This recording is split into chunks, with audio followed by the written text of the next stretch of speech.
métier, c'est tapissier garnisseur. Alors on prend tout ce qui est produit pour s'asseoir. On peut partir de la toute petite chaise au canapé contemporain très compliqué. Donc on les dégarnit, on reprend très souvent les boiseries et ensuite on fait tout ce qui est garniture et couverture. Alors les opérations qu'on réalise là-dessus, c'est le dégarnissage en premier, le sanglage, le guindage et la garniture.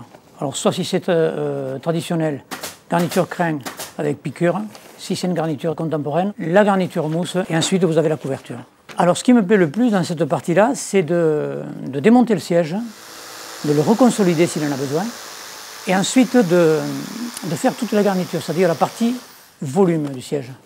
En fait, c'est comme une sculpture. C'est un métier de création.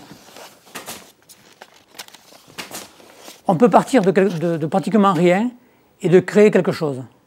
C'est une fierté, effectivement, vous prenez quelque chose qui est esquinté et vous lui redonnez la vie.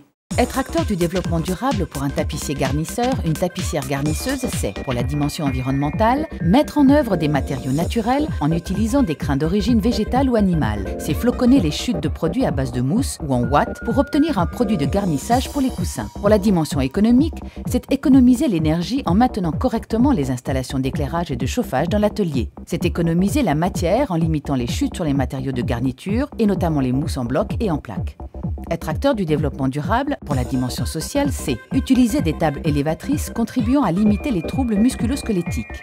C'est lutter contre les discriminations en favorisant l'intégration des personnes en situation de handicap.